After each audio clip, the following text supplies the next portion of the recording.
Military supply chains during World War I produced logistical disasters so absurd they sound like scripts from comedy shows rather than actual wartime operations.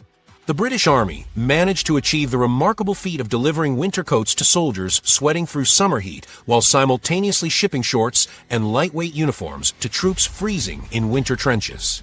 These weren't isolated incidents but systematic failures that plagued British supply operations throughout the war. Soldiers received heavy wool overcoats during July and August when temperatures reached 90 degrees, while December brought deliveries of tropical uniforms designed for colonial service in hot climates. The timing couldn't have been worse, with winter coat deliveries often arriving just as summer heat waves peaked and lightweight clothing shipments reaching front lines during the coldest months of the year.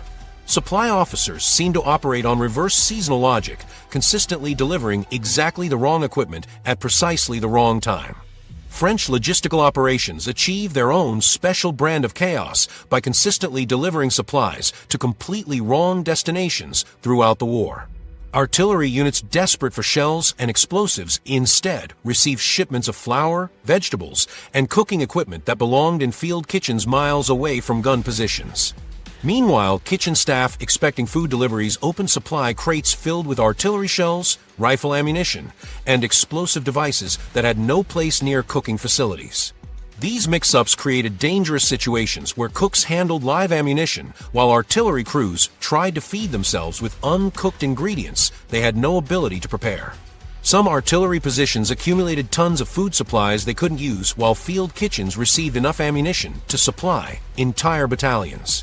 The confusion reached such levels that artillery officers learned basic cooking techniques while kitchen staff became experts at identifying different types of shells and explosives. German supply confusion created equally bizarre situations where medical supplies intended for field hospitals ended up in mechanical repair shops while engine parts and automotive equipment arrived at medical facilities. Surgeons found themselves staring at crates filled with spark plugs, transmission gears, and motor oil when they desperately needed bandages, surgical instruments, and medical supplies. Simultaneously, mechanics trying to repair vehicles and maintain equipment received shipments of morphine, surgical tools, and medical gauze that served no purpose in motor pools.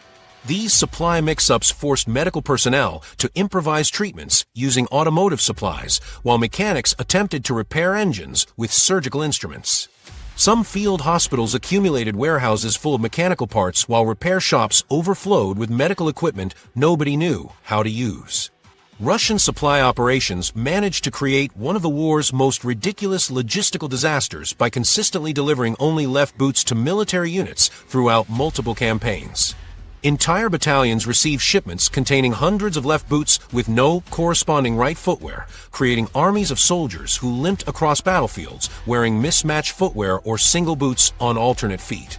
This wasn't a one-time mistake, but a persistent problem that affected Russian forces for months, suggesting systematic failures in supply chain coordination that boggled the mind.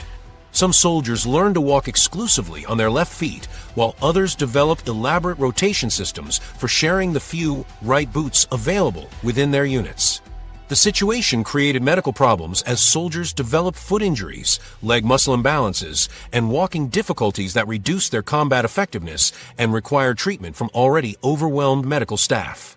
Austro-Hungarian logistical chaos reflected the empire's linguistic diversity in the worst possible ways, with Hungarian units consistently receiving instruction manuals written in Czech, while Czech soldiers received Hungarian language documentation they couldn't understand. These language mix-ups meant that soldiers couldn't read basic operating instructions for equipment, weapon maintenance procedures, or tactical guidelines essential for military operations. Hungarian troops stared helplessly at Czech technical manuals, while Czech soldiers puzzled over Hungarian equipment guides, creating situations where nobody understood how to operate essential military hardware. The language confusion extended to supply requisitions, maintenance schedules, and tactical communications that required translation services the military couldn't provide. British postal operations added their own tragic comedy to wartime logistics by delivering Christmas presents to soldiers who had died months earlier. These packages arrived at frontline positions addressed to men whose deaths had been reported weeks or months before the gifts reached their destinations.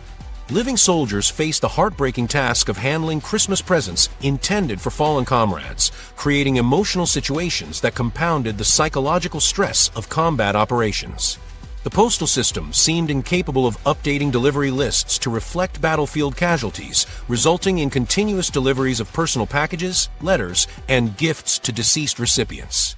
French supply lines achieved legendary status for accidentally delivering 10,000 baguettes to a single unit of 100 men, creating bread mountains that towered over trenches like edible monuments to logistical incompetence.